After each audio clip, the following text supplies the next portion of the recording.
Hey, this is Charles. We're going to do a walk around on the 64.5 Mustang pace car today.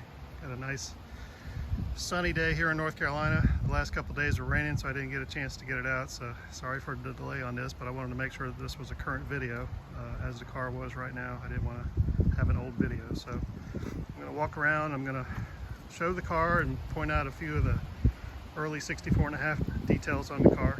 So let's see, we'll start with the front of the car here.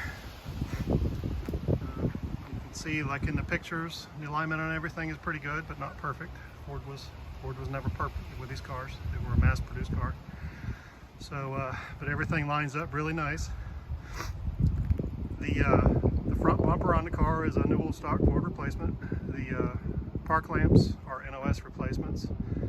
The front bumper guards are the originals that I had re-chromed because they do not have the insert for the rubber tips in them, which is a very unique early detail.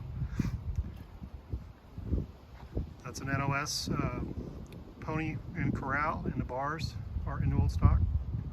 We've got some of the reproduction Fomoco headlights in here. Those are the best available. They are actually halogens. Not that the cars might not necessarily be used too much, but anyway. Let's see, walking around the car here, we've got some 260 emblems. Now those emblems are NOS. The reproductions are really shiny silver, and the originals were anodized soft aluminum, so it's nice to have the originals.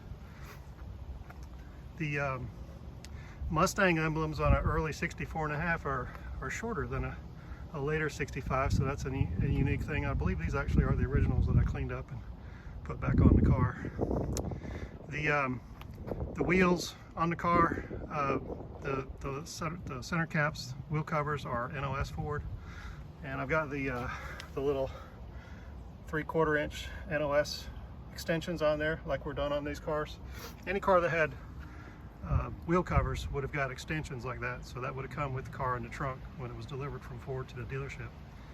The tires are the correct thickness, white wall, 695 14 size. Those are Goodyear power cushion reproductions. The reproduction graphics on the car. Let's see.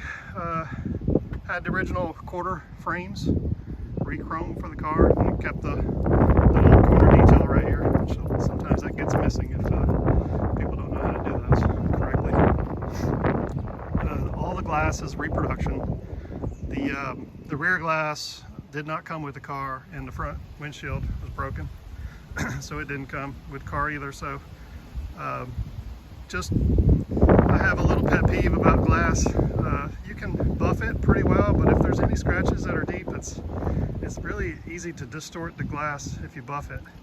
And there's a company called ECS that makes reproduction glass, and they will put the car light logos back on with the correct dates, whatever dates you want to put on there. So I had all the glass, all the side glass from the pace car, so I had them put the exact same dates that were on those pieces. And the glass really sets the car off. It really looks nice. You don't want to have a restored car with all scratched up, dingy glass. It just doesn't look very well. This is one of the few reproduction pieces on the car, the drip rail moldings.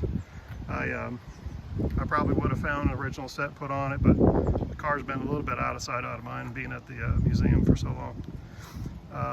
You can see the fit of the glass, and everything fits very nice. Original door handles, I had those re-chromed, and if you notice when I hit that, the little pop noise when you open it up, you should hear a little pop noise if it's done right. I like to use all the original internals on the door handles too. The little quarter scallop chrome here is NOS Ford. Let's see, it's moving on back here. The rear bumper on the car is also a new old stock Ford, and I did have the rear bumper guards re-chromed also. The taillight bezels, the lenses, the backup lights, all that stuff's new old stock Ford.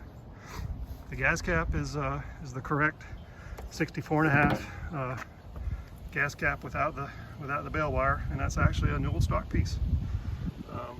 And the filler neck on a 64 is unique too, in that it's got 5 oval shaped holes instead of 4 oval and 1 circular.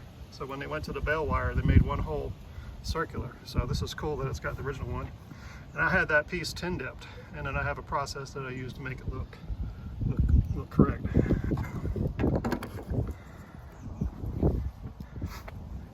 It'd be hard to see underneath the car here, but I did restore the original license plate light.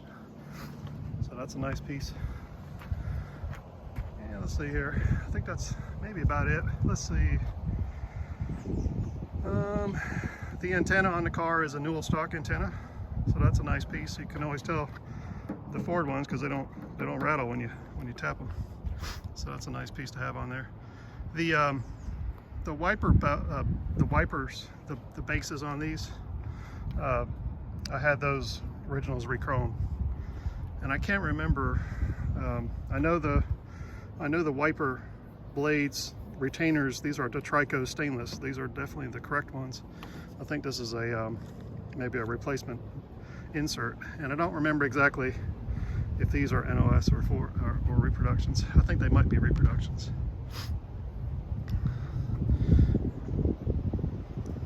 All right, there you go.